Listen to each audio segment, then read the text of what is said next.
आज की इस वीडियो में हम बात करने वाले हैं कि आप घर बैठे मोबाइल फोन के माध्यम से कैसे आधार कार्ड ओटीपी के थ्रू डोमिसाइल सर्टिफिकेट यानी कि आपका मूल निवास प्रमाण पत्र कैसे बनवा सकते हैं, और वो भी मात्र 15 रुपए में।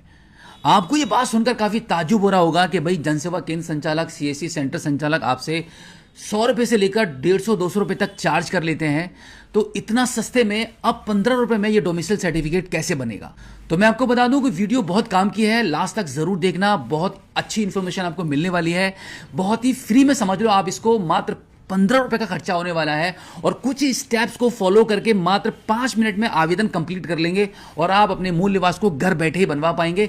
बनकर सर्टिफिकेट आपके मूल मोबाइल में ही आ जाएगा, मोबाइल से आपको डाउनलोड करने के लिए ऑप्शन मिल जाएगा। कुछ नहीं करना होता है, कहीं नहीं जाना होता है, और ना ही कोई आपको कोई पर्चा फिल करना है, ना ही किसी को कोई साइन कराना है, कुछ नहीं करना होगा। काफी आसान तरीका मैं आपको बता रहा हूं। तो चलिए चलते हैं मोबाइल फोन की स्क्रीन पर और जानते हैं कि घर बैठे मोबाइल फोन के माध्यम से डोमिसाइल सर्टिफिकेट यानी कि आपका मूल निवास प्रमाण पत्र को कैसे अप्लाई करके बनवाएंगे। तो अब इस प्रमाण पत्र को घर बैठे मोबाइल फोन से ही अप्लाई करने के लिए आप अपने मोबाइल फोन के गूगल पर टाइप करेंगे डोमिसाइल सर्टिफिकेट। उसके बाद आप यहाँ पे देखेंगे ये जो पहला लिंक आपको आपकी स्टेट गवर्नमेंट के पोर्टल का दिखाई देगा, इस पर आप क्लिक कर देंगे। अब यहाँ पे कुछ इस प्रकार से ये वेबसाइट आपके मोबाइल फोन की स्क्रीन पर ओपन हो जाएगी। अब यहाँ पे आप लॉगिन वाले बटन पर पहुंचेंगे तो यहाँ पे आपको सिटीजन लॉगिन ई साथी का ऑप्शन मिलेगा, इस पर आप क्लिक कर देंगे। अब देखो मैं आपको बता दूं कि इस पोर्टल पर आगे लॉगिन करने के लिए यहाँ पर आपको सबसे पहले एक छोटा सा एक रजिस्ट्रेशन करना होता है, जिसके थ्रू आपका यूजर आईडी और आपका पासवर्ड बन जाता है। तो उसके लिए नवीन उपयोगकर्ता पंजीकरण वाले ऑप्शन पर क्लिक करके यहां से आप अपना यूजर आईडी पासवर्ड बना लेते हैं। उसके बाद वापस इसी पेज पर आकर यहां पर आपका लॉगिन आईडी एंटर करते हैं, पासवर्ड एंटर करते हैं, इस कैप्चा कोड को फिल करते हैं, सबमिट करके इसको लॉगिन कर लेते हैं। और फिर कुछ इस प्रकार से आप ई साथी के इस पोर्टल पर लॉगिन हो जाएंगे, जहां पर आपको आपका निवास प्रमाण पत्र बनवाने के लिए ये वाला ऑप्शन आपको मिल जाता है, इस पर आप क्लिक कर देंगे। अब यहां पर सबसे पहले आपके आधार कार्ड के नंबर को एंटर करेंगे एंड देन इस कैप्चा कोड को फिल करेंगे, टर्म्स एंड कंडीशन के इस बॉक्स पर टिक कर देंगे और फाइनली इसको सबमिट करेंगे। अब आपके आधार कार्ड के रजिस्टर्ड मोबाइल नंबर पर एक ओटीपी चला जाएगा, उस ओटीपी को यहां पे आप एंटर करेंगे और सबमिट करेंगे।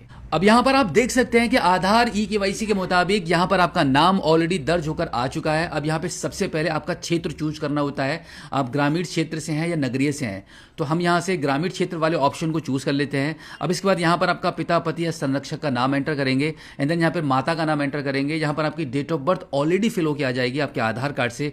यहां पर आपका जन्म का स्थान आप एंटर कर देंगे, जो भी आपका गांव है, जहां पर भी आपका जन्म हुआ है वो स्थान यहां पे एंटर करेंगे। अब इसके बाद यहां पर आपका मकान नंबर एंटर करेंगे एंड देन यहां पे मोहल्ला या पोस्ट आ जाएगा। यहां पर आपका जनपद पहले से ही फीड रहेगा, यहां से आपका तहसील चूज करेंगे, यहां पे आपका थाना एंटर कर देंगे एंड देन यहां से आपका गांव का नाम चूज कर लेंगे। उसके बाद आपका मोबाइल नंबर एंटर करते हैं।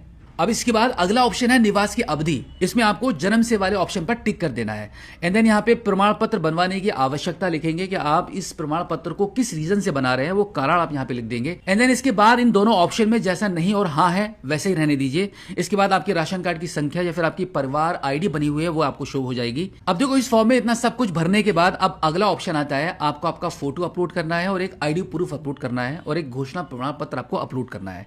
तो सबसे पहले मैं आपको बता दूं यहाँ पर एक नया ऑप्शन ऐड कर दिया गया है, आपको यहाँ पे फोटो अलग से अपलोड करने की जरूरत नहीं पड़ेगी। अगर आप आधार की फोटो अपलोड करने वाले इस बॉक्स पर टिक कर देते हैं तो अब आपके आधार कार्ड में आपका जो फोटो लगा हुआ है वही फोटो आपके प्रमाण पत्र पर भी छपकर आ जाएगा।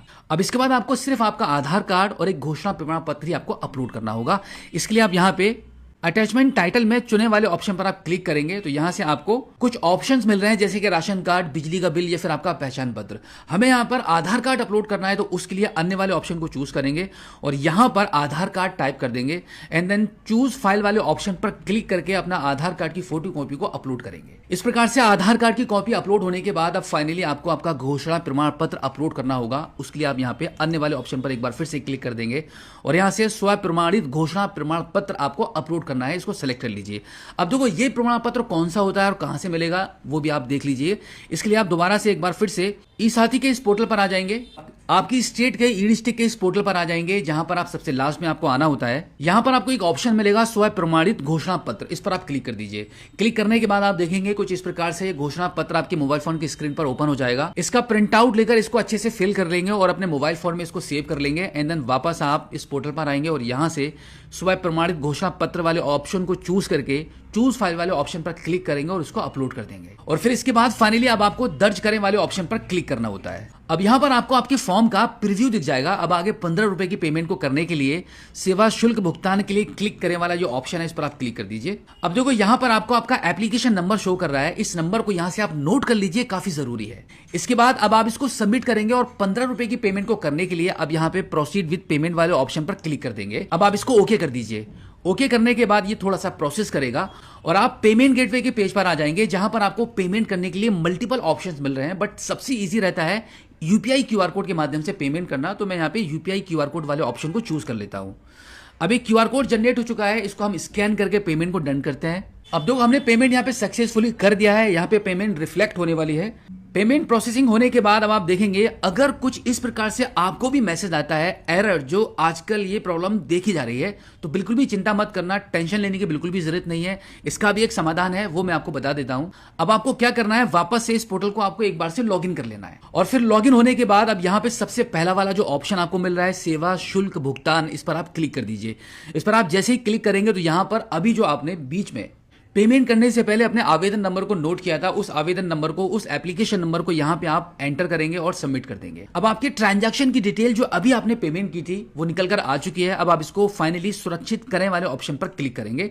इतना करने के बाद आप देखेंगे आपका आवेदन यहां पे कंप्लीट हो चुका है और आपकी रिसिप्ट निकलकर आपके मोबाइल फोन की स्क्रीन पर आ चुकी है। अब आपको कुछ नहीं करना है, मात्र 3 to 7 डेज का आपको वेट करना होगा और आपका डोमिसाइल सर्टिफिकेट बनकर आपके मोबाइल फोन में ही आ जाएगा। इसी एप्लीकेशन को लॉगिन करके आप इसको यहीं से डाउनलोड कर पाएंगे। तो ये था घर बैठे मोबाइल फोन के माध्यम से ही मात्र 15 रुपए में डोमिसाइल सर्टिफिकेट को अप्लाई करने का इजी और लेटेस्ट प्रोसेस। बिल्कुल इसी तरीके से आप भी कभी भी अर्जेंट जरूरत पड़ने पर या फिर आपको लगता है कि भाई डोमिसाइल सर्टिफिकेट आपको अप्लाई करवाना है तो कहीं मत जाना, इसी प्रकार से घर बैठे आप खुद से अप्लाई कर लो। आपका मात्र 15 रुपए का खर्चा आएगा और आपका डोमिसाइल सर्टिफिकेट मैक्सिमम 7 डेज के अंदर बनकर आपके मोबाइल फोन में ही आपको रिसीव हो जाएगा। तो उम्मीद करता हूं कि आज की इस वीडियो में जो जानकारी मैंने आपके साथ शेयर की है, जो इन्फॉर्मेशन आपके साथ शेयर की है, जो प्रोसेस तरीका बताया है, आई होप आपको काफ़ी अच्छे से समझ आ गया होगा। इसी के साथ आपसे रिक्वेस्ट है कि इस वीडियो को देखने के बाद अपने तक मत रखना, दूसरों तक शेयर जरूर कर देना, क्योंकि आपके एक शेयर करने से किसी का भला हो सकता है और किसी के पैसे भी बच सकते हैं।